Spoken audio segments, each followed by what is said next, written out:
Welcome back to Between the Lines. Today we're visiting with Ntihemuka, and she's got two great books that we've been working our way through. We started with the first book that she has written, The Woman at the Well, and then she's gotten a second book out to us, and that's Martha and Mary. These two books talk about women in Bible times, culture, customs, and they put together a more holistic view for us to be able to capture who they were and their times. Yeah, you were talking about the woman at the well earlier. Tell us a little bit more about her life and maybe some interesting discoveries you found as you researched her culture. For her, because she would have been a lower strata in society, she would have, in some ways, been able to work outside of societal norms, and in other ways, she would have been very, very trapped by her circumstances. She would have had to be going back and forth to the well for water constantly. She wouldn't be able to afford to have anyone to do that for her. Are those circumstances economic or social because of having had 5 husbands? I believe social, because a husband could have provided money for her.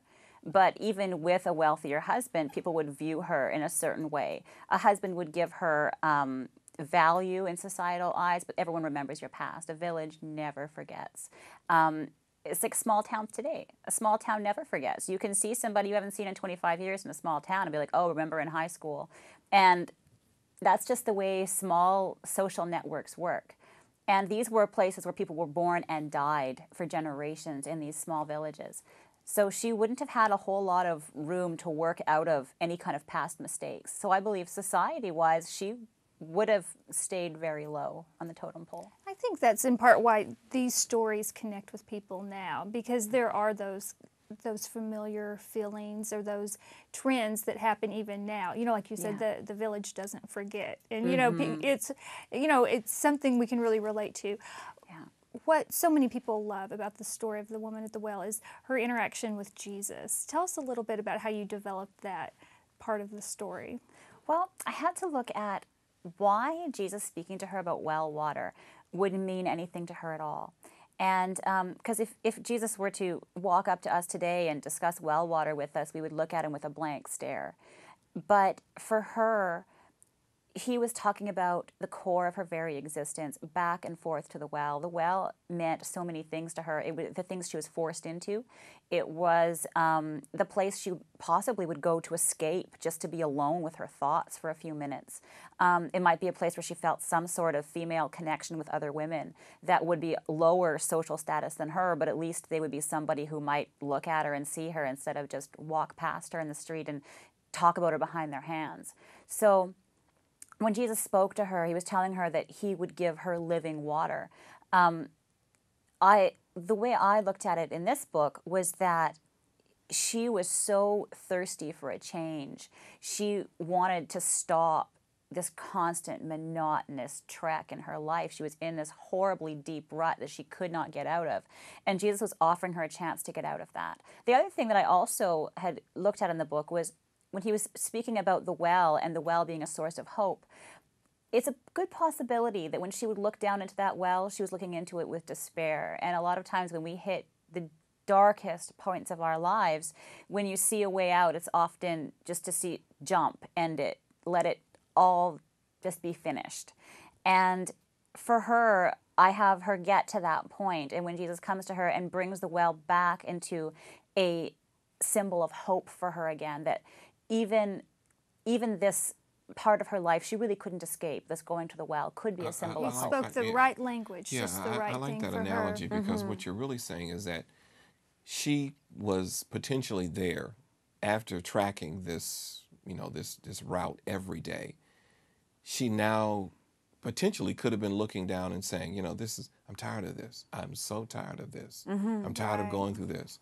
Yeah. And so what she could have been doing could have been that which prompted Jesus to approach her and start the conversation.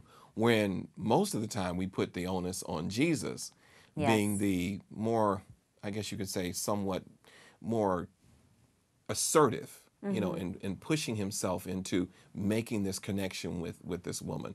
But there could have been a causal reason. There could have been something significant that he saw that opened the door for him to address. And something that we don't notice in the Bible as much is that, or we don't tend to look at a lot is she was making fun of Jesus. She was downright mocking him, saying, so who do you think you are? Are you better than our sarcasm. Father, right? And she was even poking a little fun there, saying, our fathers, well, because the Samaritans were considered to be different than the Jews, and they weren't supposed to be able to claim the same fathers that the Jews claimed. So she was poking fun on so many different levels because she was so filled with bitterness from her life that I think she was just lashing out. Here he was treating her with respect, and all that could come out of her was this well of bitterness, because that's all that was in her at that point. But Jesus saw beyond that. He saw the bitterness, but he knew that underneath all of that there was pain. And certainly that bitterness was really driven by the 5 husbands, 5 disappointing relationships, at least that are counted. Yes. Right. So it was certainly a compounded grief in her life. Absolutely. And with any woman, that kind of, the constant failed relationships, it takes your heart. Every time it takes a piece of you, and you're not left the whole woman you were to begin with every single time that happens. And I think a lot of women can probably relate to that experience. Sure, absolutely. What was it about the woman at the well that you left with most impacted? What impacted you most about her? I think her bravery. I think she was a very brave, courageous woman, and she was willing to face a man, the Messiah, head on and say what she really thought. And in return for her brutal honesty, she got hope in return. And that's what I really liked about her. That's encouraging. That is. I mean, I never looked at it that way. Doesn't that make you want to just study the woman at the well more? That's an inspiring life. It does, but it really captures more the essence of Christ. It's true. That he did something that we don't have the capacity to do ordinarily, and that is move beyond the criticisms and the rebukes and all of that, and go forward and keep focused on the spiritual benefits that he's seeking to supply to her. That's true.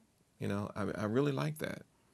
It's a great story. It is. It's a very great story. Now, when we come back, we're going to get more into Martha and Mary, and we're great that it's great that you're tuning in, and we want to thank you for being a part of today's program. And we've been talking about the woman at the well, but now we're going to talk about Martha and Mary. Women everywhere. We're talking about them, you're talking to them. I know, Heather. This is really your moment, isn't it? Yes. I know. You can't help yourself. Yes. I know we generally have men, so this is the time. Thanks for being with us. Stay with us. We'll be right back after these words.